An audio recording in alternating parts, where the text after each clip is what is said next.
गिरिवरधारी जय गिरिवरधारी जय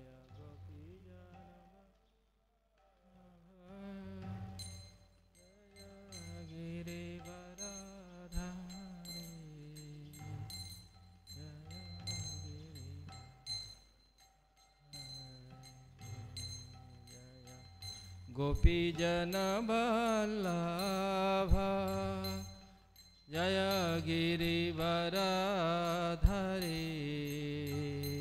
जय गिरिवरधारी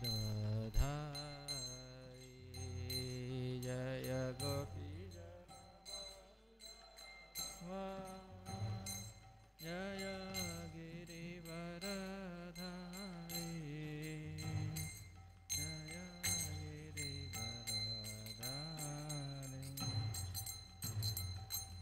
यशोदानंदन व्रज जनरंजन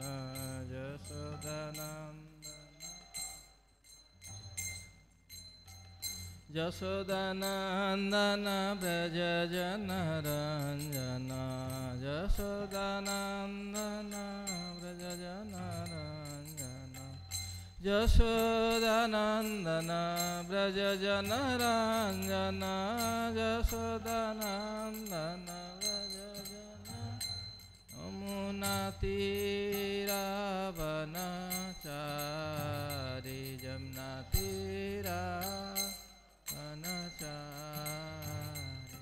जय राधा माधव कुंज बिहारी जय राधा माधव कुंज बिहारी जय राधा माधव सुंदर राधा माधव सुंदर श्री राधे जय राधा माधव सुंदर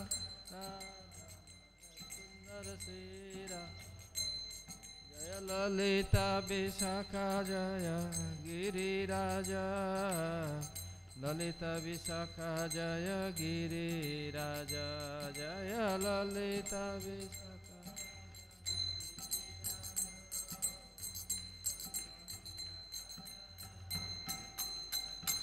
जय पंचतता जय पंचतता पंचतता जय गौरनिताय जय पंचतता जय पंचतता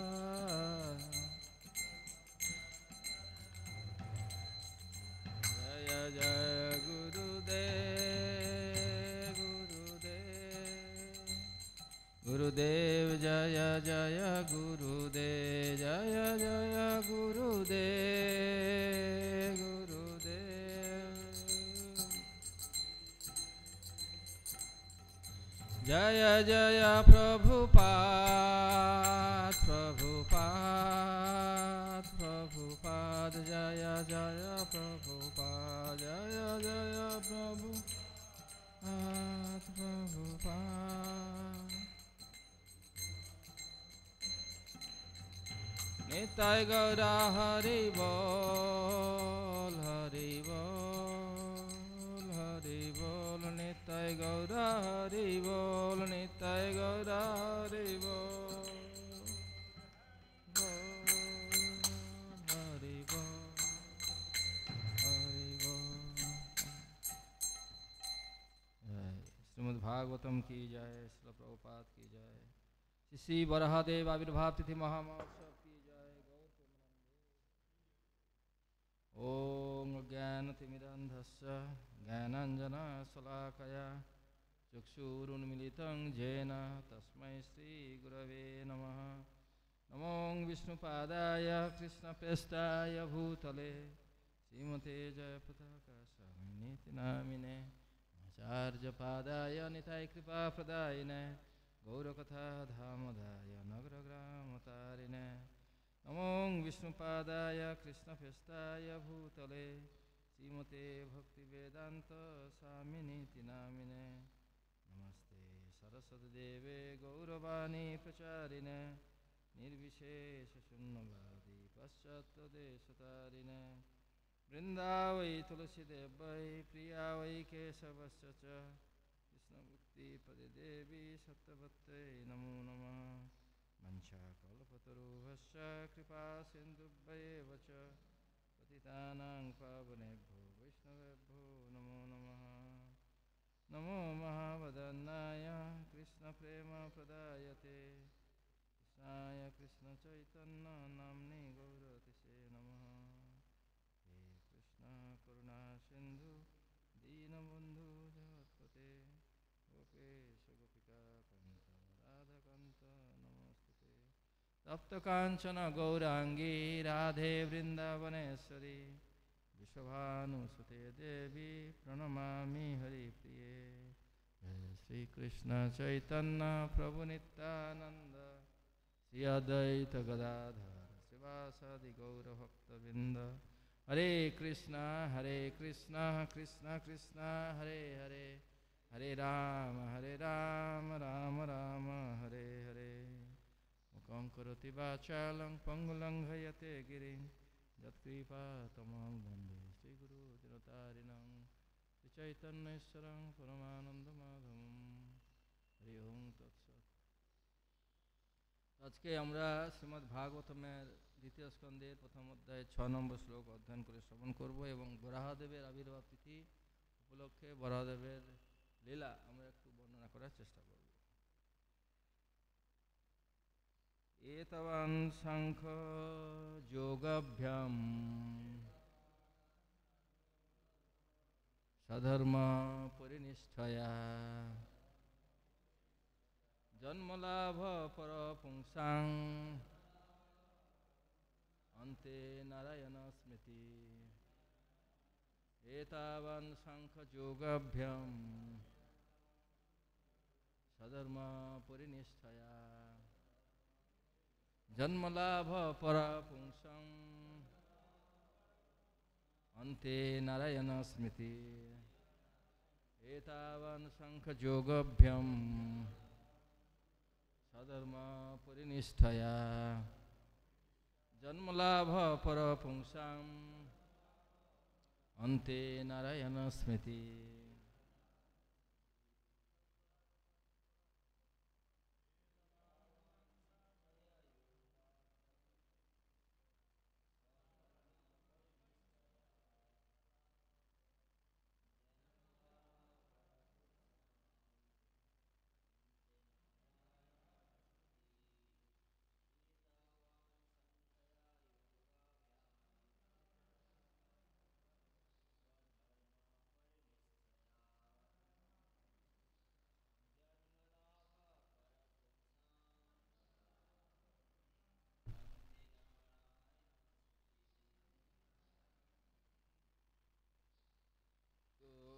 এই শ্লোকে অনুবাদ এবং তাৎপর্য।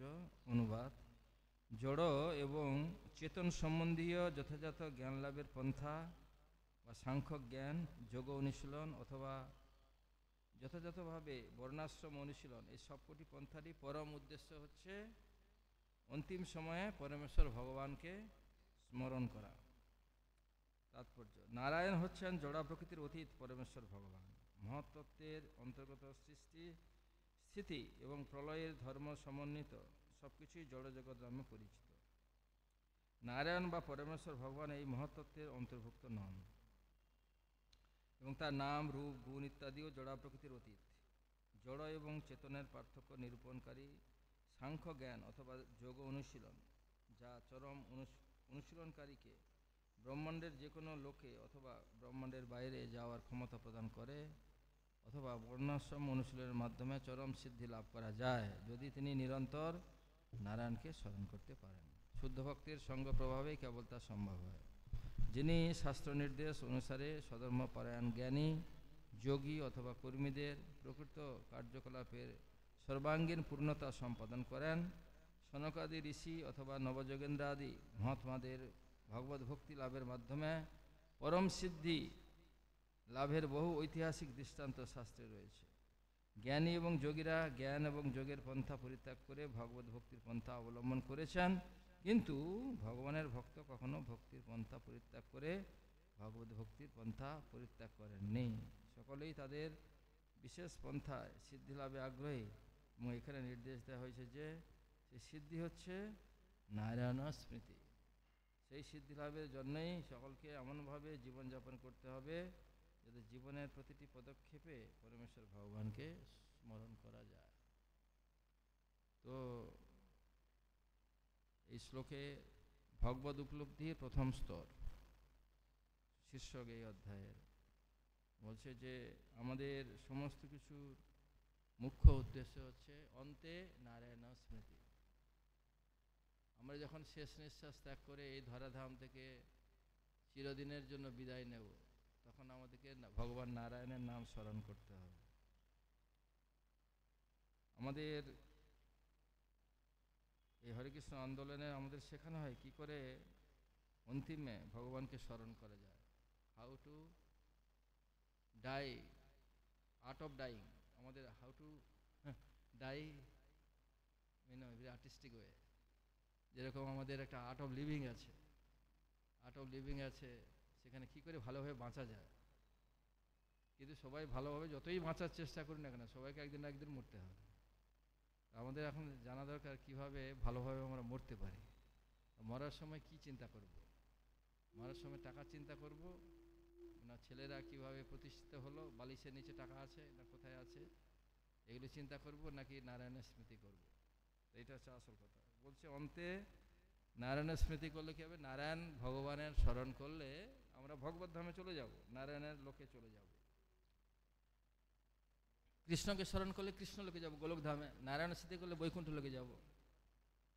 তো কিন্তু বৈকুণ্ঠ লোক আর গোলক যে কোনো লোকে যাই না কেন, সেটা জড় জগতের অতীত, জন্ম মৃত্যু জরাবিধি চক্র থেকে আমরা বেরিয়ে যেতে পারি।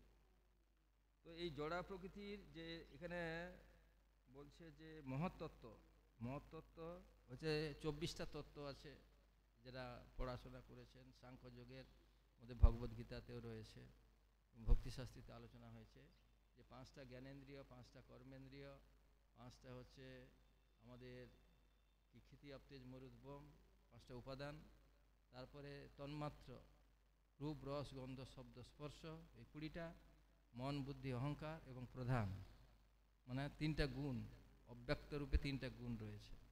এই 24টা তত্ত্ব, এই 24টা তত্ত্ব হচ্ছে ভগবান তার ঊর্ধ্বে, এই 24টা তত্ত্বের অন্তর্গত নয়, সেটা এখানে বলা আছে। এটা সাংখ্যযোগে, কপিল মুনির সাংখ্যযোগে এই সম্বন্ধে বর্ণনা করা রয়েছে। তো বলছে যে আমাদের এই অন্তিমে ভগবান নারায়ণের স্মরণ করা কিংবা কৃষ্ণের স্মরণ করা, এইটা হচ্ছে সবচেয়ে জীবনের মূল লক্ষ্য। অতপুংবি দ্বিজশ্রেষ্ঠ বর্ণাশ্রম বিভাগস সনুষ্ঠস্য ধর্মস্য সংসিদ্ধি হরিতোষণ।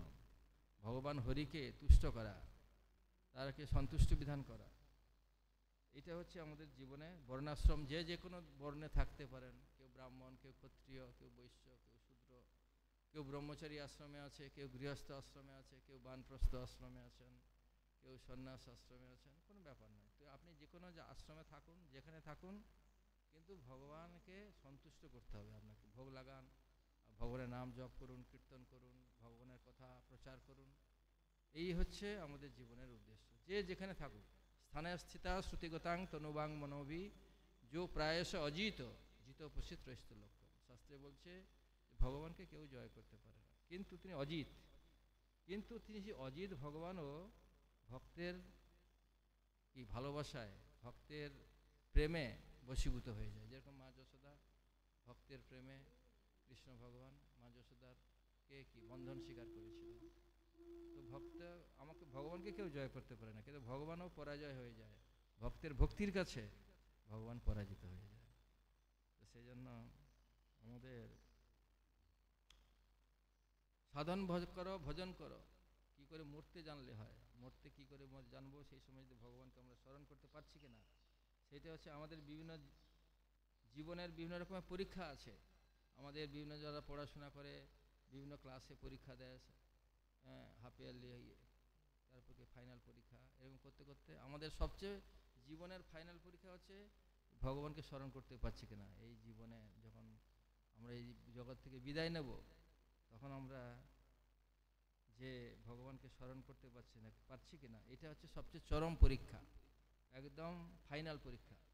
আমরা বলি আমাদের আমাদের ক্লাসে 10-এর ফাইনাল পরীক্ষা হবে, মাধ্যমিকে কি উচ্চ মাধ্যমিকে কি যে যারা পড়াশোনা করছে তাদের পরীক্ষা হবে, কিন্তু আমাদের জীবনের পরীক্ষা হচ্ছে ভগবানকে অন্তিমে আমরা স্মরণ করতে পারছি কিনা। যাই করি না কেন সারা জীবন ধরে, তুমি যাই করো মানে কি উল্টা পাল্টা করলে কি ভগবানকে স্মরণ আসবে নাকি? আসবে না। তার মানে আমাকে প্র্যাকটিস করতে হবে, এই জন্য প্রথম থেকেই প্র্যাকটিস করতে হবে। তো আজকে বরাহদেবের আবির্ভাব তিথি। বরাহদেব তিনি ভগবান বিভিন্ন রূপে, যখন প্রয়োজন হয় ভগবান বিভিন্ন সময়ে বিভিন্ন রূপে আসেন। ভগবান মাছ রূপে এসেছেন, হ্যাঁ, ভগবান কুর্ম রূপে এসেছেন, কচ্ছপ রূপে, হ্যাঁ, ভগবান আবার বরাহ রূপেও এসেছেন। এরকম বিভিন্ন রূপে ভগবান 25 অবতার, ভাগবতমে 25টা অবতার, এমনি 10 অবতার আছে, কিন্তু ভাগবতমে 25টি অবতার কথা বলা আছে। এখানে জয়দেব গোস্বামী বলছে, বসতি দশন শিখরে ধরণী তব লগ্না, শশিনী কলঙ্ক কলেব নিমগ্না, কেশবধৃত সুকর রূপ জয় জগদীশ হরে। যখন আমাদের এই ধরণী কে হিরণ্যাক্ষ নিয়ে গর্ভদোষণের মধ্যে ডুবিয়ে দিলেন, তখন ভগবান বরাহ রূপে অবতীর্ণ হয়ে তার দাঁত দিয়ে মানে পৃথিবীকে সেই ওশন থেকে উদ্ধার করে যখন এসেছিলেন, তখন হিরণ্যাক্ষ চলে এসছে। হ্যাঁ, আমি পৃথিবীটাকে ডুবিয়ে দিলাম আর তুমি চলে এসে উদ্ধার করছো। তো বরাহদেবের সঙ্গে হিরণ্যাক্ষের যুদ্ধ হলো। যুদ্ধে ভগবান যেরকম একটা ইঁদুর যেরকম বিড়ালকে খেলায়, সেরকম ভগবান একটু খেলাধুলা করলো হিরণ্যাক্ষের সঙ্গে। তারপরে বাস তার দাঁত দিয়ে সেখানে তাকে শেষ করে দিল বরাহ রূপে। তো বরাহ রূপে ভগবান এসে আমাদেরকে উদ্ধার করলেন। তো আমরা, ভগবান গীতাতে বলছে, আমি হচ্ছে সমস্ত জীবের বীজ প্রদানকারী পিতা। ভগবান হচ্ছে আমাদের পিতা, কৃষ্ণ পিতা, কৃষ্ণ মাতা, কৃষ্ণ ধনপ্রাণ। কৃষ্ণই আমাদের মাতা, কৃষ্ণ পিতা। তো আমরা শুকর রূপে ভগবান এসেছেন। তো আমরা কি ভগবানের সন্তান? তার মানে আমরা কি শুয়োরের বাচ্চা? হ্যাঁ, মানে শুকর, ভগবান তো শুকর রূপে অবতীর্ণ হয়েছেন, আর আমরা ভগবানের সন্তান। ভগবান যদি শুকর রূপে আসার কারণ, তাহলে আমরা প্রত্যেকে শুয়োরের বাচ্চা। তো সেটা বলা যেতে পারে। এখন এটা বলা গেলে কোনো মানে শাস্ত্রীয় দৃষ্টিভঙ্গিতে কোনো ভুল নেই। বরাহানন্দন আর শুয়োরের বাচ্চা একই। শুয়োরের বাচ্চারা শুনতে খারাপ লাগে, আর বরাহানন্দন বলে একটু ভালো লাগে শুনতে। তো যেন লোকে গালি দেয় শুয়োরের বাচ্চা, তখন সত্যিকারে আমরা তো শুয়োরের বাচ্চা সবাই। কেন না, আমার শুকর, ভগবান শুকর রূপে এসেছেন আর আমরা তাদের সন্তান, তাহলে আমরা সবাই শুয়োরের বাচ্চা। এটা গালি দিচ্ছে, এটা গালি দিলেও এটা বলছে না, এটা প্র্যাকটিক্যালি কিন্তু ফিলোজফিক্যালি ঠিক আছে। হ্যাঁ, বরাহানন্দন আর শুকরের বাচ্চা, শুয়োরের বাচ্চা। তো ভগবান শুয়োর রূপে এসেছেন, ভগবান বিভিন্ন রূপে এসেছেন। হ্যাঁ, তো সেই জন্য আজকে এই যে বরাহদেব তিনি আবির্ভূত হলেন কেন? পৃথিবীতে হিরণ্যকশিপু তিনি আবির্ভূত হয়েছেন। এখন এটা কি করে হিরণ্যকশিপু হলেন? যে একবার চতুষ্কুমার এই ভগবত ধামে, বৈকুণ্ঠ ধামে গেছে। বৈকুণ্ঠ ধামে যেতে সেখানে ল্যাংটা বাচ্চারা প্যান্ট পরে না। আমি জানি চতুষ্কুমারও প্যান্ট পরেনি, তারা এমনি চলে গেছে বৈকুণ্ঠ লোকে। বৈকুণ্ঠ লোকে গিয়ে সেখানে আটক দিয়েছে। 6টা গেট, বৈকুণ্ঠটাকে 7টা গেট আছে। 7ম গেটে জয় বিজয় আছে। আমাদের এখানে জয় বিজয় আছে দুদিকে মন্দিরে ঢোকার আগে, ঠিক আছে? জয় বিজয়ের কৃপা নিয়ে তারপরে ঢুকতে হবে মন্দিরে। জয় বিজয়কে প্রণাম করবে, এখানে আছে সবাই, কেউ করে না, কেউ জয় বিজয়কে প্রণাম করে ঢুকতে হবে। তো নাহলে এই ভগবত ধামে, আমাদের এটা ভগবত ধাম, এখানে প্রবেশ করতে গেলে জয় বিজয়ের কৃপা লাগবে। জয় বিজয় আটকে দিয়েছে, ল্যাংটা বাচ্চা কোত্থেকে এসছো, গাঁও থেকে এসছো নাকি, চলো এখানে ঢুকতে দেওয়া হবে না। তখন বলছে, আরে বৈকুণ্ঠ লোকে আয়, তোমরা ভগবানের, তোমরা গেট কিপার আছো, সিকিউরিটি আছো, ঠিক আছে? তো গেস্ট এসছে, তাকে কী করে স্বাগত জানতে হবে সেটা জানা দরকার। তো স্বাগত না জানিয়ে আমাকে ঢুকতে মানা করছো এখানে? হ্যাঁ, আমি তোকে অভিশাপ দিচ্ছি, তোমার এই যে ব্যবহার, অসুরের মতো ব্যবহার, তুমি অসুর হয়ে যাও। হ্যাঁ, তখন ভয় পেয়ে গেছে ওরা। বাবা, বাচ্চার তো মহা তেজ আছে, হ্যাঁ, ছোট বাচ্চা কিন্তু মহা তেজ। হ্যাঁ, তখন এদিকে নারায়ণ তো শুয়েছিলেন, লক্ষ্মী দেবী পাদসেবা করছে। লক্ষ্মী দেবী পাদসেবা করছে, বলছে আপনার তো শরীর খুব নরম, তো আপনি এই শরীরে কি করে অসুরদের সঙ্গে কুস্তি করেন, অসুরদের সঙ্গে গুতাগুতি করেন? বলছে তুমি দেখতে চাও, দেখো। এই যে ভগবান এই লক্ষ্মী দেবী জিজ্ঞেস করেছেন, এদিকে এখানে অভিশপ্ত হয়ে গেছে। ভগবান বেরিয়ে এসছেন, ভগবান বেরিয়ে এসে বলছে যে কী ব্যাপার, এখানে কেন গণ্ডগোল হচ্ছে? ভগবান তো বৈকুণ্ঠের মালিক, ভগবান বলছে কেন গণ্ডগোল হচ্ছে এখানে? তো বলছে যে এইরকম অভিশাপ দিয়ে দিয়েছে, এরা তো থরথর করে কাঁপছে, জয় বিজয়। বলছে না, তোমরা ভুল করেছ। আর যদি কেউ বাড়িতে আসে, তারা যদি কেউ বাড়ির যদি দারোয়ান বা গেটকিপার বা সিকিউরিটি যদি কাউকে অসম্মান করে, তাহলে বাড়ির যে মালিক সে কিন্তু প্রকৃতপক্ষে দায়ী। কেন? সে সিকিউরিটিকে ঠিকমতো ট্রেনিং দেয়নি। ভগবান ভাবছে আমি নিজে দায়ী হয়ে গেলাম, তো আমাকে এখন আমি নিজেই স্বাগত করতে যাব। ভগবান নিজে বেরিয়ে এসছেন। ভগবান যখন নিজে বেরিয়ে এসছেন, ভগবানকে দর্শন করে এই তো জয় বিজয়। এই আমাদের চতুষ্কুমার কোনোদিন ভগবানকে দেখেনি, বৈকুণ্ঠ লোকে গেছে প্রথম। তো দেখে ভগবানকে দেখে, গলায় বৈজয়ন্তী মালা আছে, পায়ে তুলসী আছে, আর মুকুট আছে। তুলসী থেকে সমস্ত ঘ্রাণ বেরিয়ে সেই দক্ষিণা বাতাসে হাওয়াতে বেরিয়ে যখন এই চতুষ্কুমারের নাকের মধ্যে প্রবেশ করেছে, তখন চতুষ্কুমার ভগবানের প্রেমে আপ্লুত হয়ে গেছে। তস্য অরবিন্দ পদ অরবিন্দ তস্য অরবিন্দ নয়নস্য পদ অরবিন্দ কিঞ্জল কমিশ্র তুলসী মকরন্দ বায়ু অন্তর্গত সবিবরেণ চকার তেষাম শঙ্খোভম অক্ষরজুষাম অপিচিত্ত তন্ন। আমাদের এই চতুষ্কুমারের চিত্ত, তনু, শরীর সবই প্রেমে দ্রবীভূত হয়ে গেছে, আপ্লুত হয়ে গেছে, ভগবানের প্রতি প্রেম এসে গেছে। তুলসীর ঘ্রাণ, তুলসীর ঘ্রাণ, আমরা যে ফুলের ঘ্রাণ, এই যে মালা পরানো হয়, অনেকে মালা পরাতে দিলে না না মালা পরবো না, মনে হচ্ছে একটা ভারী জিনিস চেপে গেল না। ভগবানের মালা যে স্মেল করা ভালো, ফুলের মালা বা তুলসী ঘ্রাণ, এটা নেওয়া ভালো, এটাতে আমাদের ভগবত ভক্তিতে অনুকূল, আমাদেরকে ভগবত ভক্তিকে অগ্রসর করে আমাদের। তো সেই যে তুলসীর যে ঘ্রাণ যখন চতুষ্কুমারের নাকের মধ্যে এলো, তখন সে ভগবানের ভক্ত হয়ে গেল। তারপরে নারায়ণ বলল, হ্যাঁ ঠিক আছে, তোমরা যাও, এখন চতুষ্কুমার তোমাদের অভিশাপ দিয়ে দিচ্ছে, তোমরা গিয়ে জন্মগ্রহণ করো অসুর হয়ে।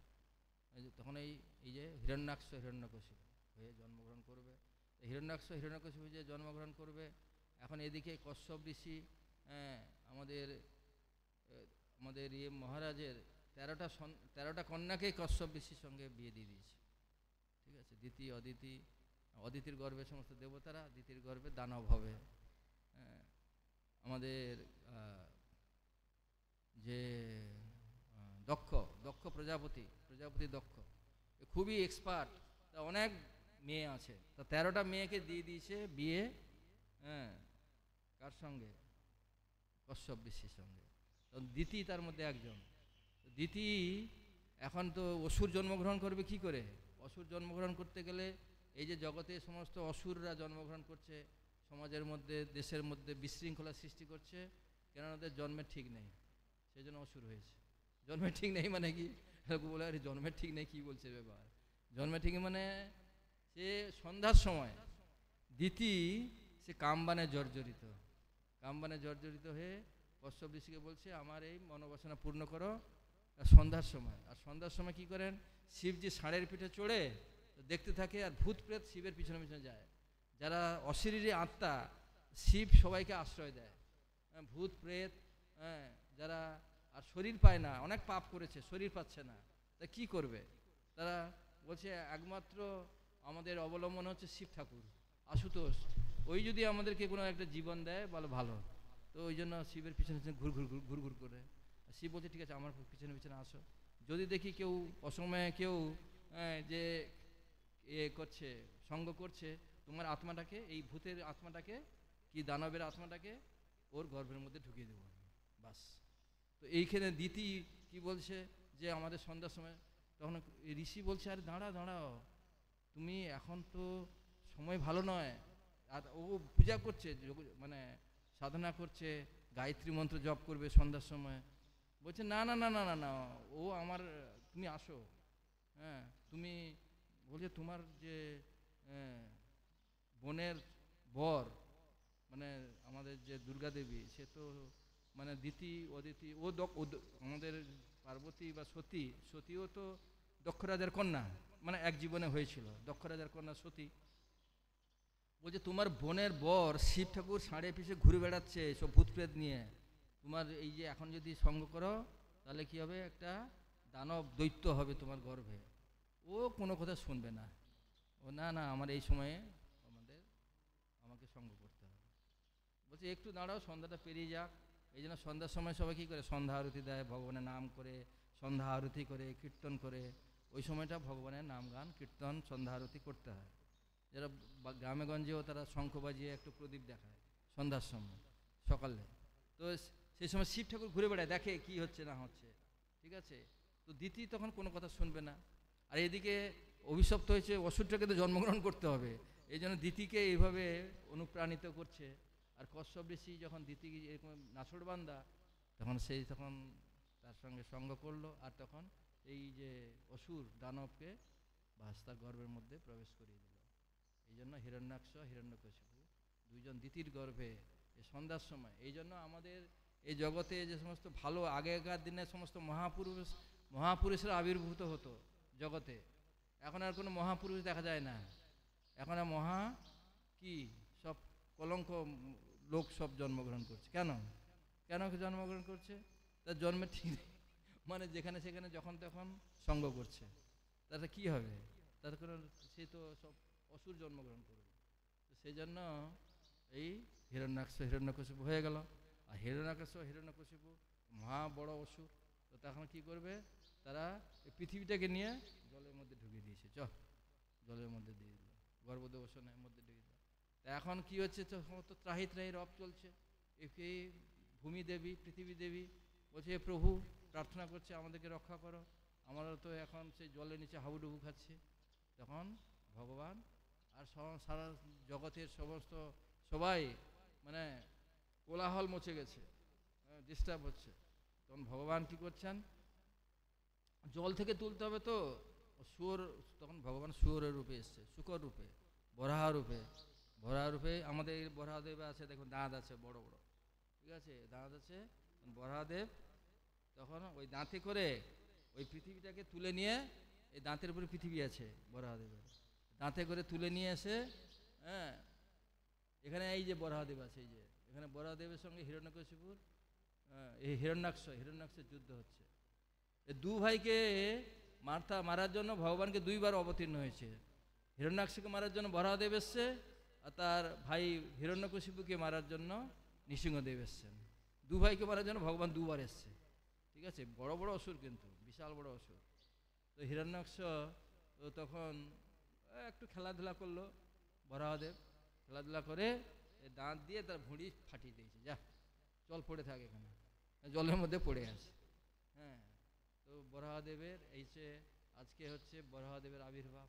তো বরাহদেব আমাদের যখন ধরণী, যখন এই পৃথিবী গর্ভদোষের মধ্যে চলে গেল, তখন বরাহদেব আবির্ভূত হলেন। বরাহদেব আবির্ভূত হয়ে আমাদেরকে এই পৃথিবীটাকে যখন যখন যখন এই আমাদের এই ব্রহ্মাণ্ডে কোনো রকমের অসুবিধার সম্মুখীন হয়, সমস্ত দেবতারা ব্রহ্মাজি সবাই মিলে ক্ষীর সমুদ্রের কাছে, ক্ষীরোদক সাহেব বিষ্ণুর কাছে প্রার্থনা করে যে প্রভু আমাদেরকে রক্ষা করুন, আর কোনো রক্ষা নেই, এই সব অসুরদের উৎপাত।